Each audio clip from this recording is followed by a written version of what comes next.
Hello everyone, welcome back to my another blog. সেদিন ছিল আমার ননদের মেয়ে, তার মেয়ের জন্মদিন। তাই তো আমি রেডি হয়ে একাই বেরিয়ে পড়লাম। একা কেন জানো তো? তোমাদের দাদাভাই আজ বাড়িতে নেই, মেয়ে যাবে না, আর ছেলে যাবে ওর ঠাকুমাদের সাথে একটু পরে। তাই তো আমাকে এখন এই মুহূর্তে একাই যেতে হচ্ছে। বাজারে পৌঁছে ভাবছিলাম ওর জন্য কী নেব, এটা ওটা ভাবতে ভাবতে তখন মনে পড়লো ও তো গোপাল পুজো করে, তাহলে তার জন্যই কিছু নেওয়া যাক। তাই তো এই সেটটা নিয়ে ওকে দিয়ে বলেছিলাম, নে তোর গোপালকে এতে ভোগ দিবি। ও ভীষণ খুশি হয়েছিল।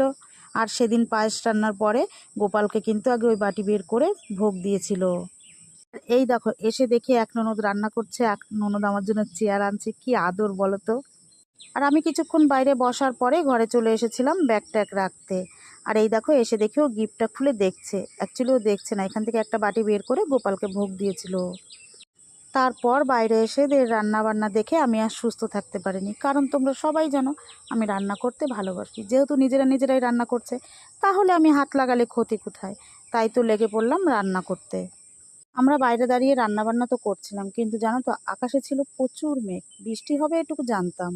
আর আমাকে এইভাবে রান্না করতে দেখে ভাগ্নে এসে বলল, মামি তুমি কাপড় পাল্টে এসো, এই কাপড় পরে রান্না করতে হবে। আর এই দেখো, দেখতে না দেখতেই চলে আসলো মুষলধারে বৃষ্টি। আর ততক্ষণে আমার বাবুও চলে এসেছিল ওর ঠাকুমাদের সাথে। আর এই দেখো, আমি কাপড় পাল্টে একদম লেগে পড়েছি রান্না করতে। আমি আবার রান্না বান্না দেখলে সুস্থ থাকতে পারি না, তা তো তোমরা মোটামুটি সবাই জানো। সন্ধ্যার মধ্যেই আমাদের রান্নাবান্না একদম কমপ্লিট হয়ে গেছিলো। আর এইদিকে চলছিল আশীর্বাদের পর্ব। শ্রেয়ার দাদু ঠাকুমা, ওর বড় মা, ওর মেজো মা, একে একে সবাই ওকে আশীর্বাদ করে নিল। তারপরে শুরু হলো কেক কাটা। ও না, বলতে ভুলে গেছি, মাঝখানে একটু ফটোশ্যুটও কিন্তু হয়েছে।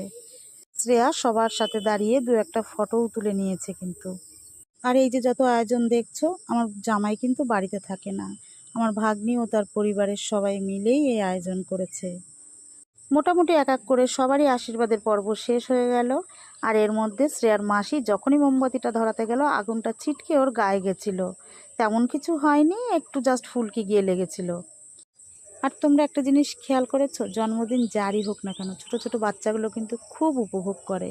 ওরা কিছু বুঝুক আর না বুঝুক, জন্মদিনটা কিন্তু খুব ভালো বোঝে।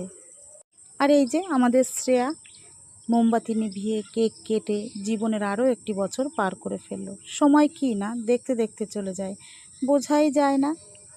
আর এই দেখো, জামাই বাড়িতে নেই, কিন্তু মেয়ে ভিডিও কলে সব কিছু তাকে দেখাচ্ছে, কিভাবে মেয়ে কেক কাটছে, কিভাবে সবাইকে খাইয়ে দিচ্ছে।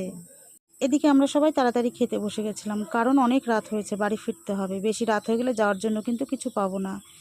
আজকের ভিডিওটা এখানেই শেষ করছি।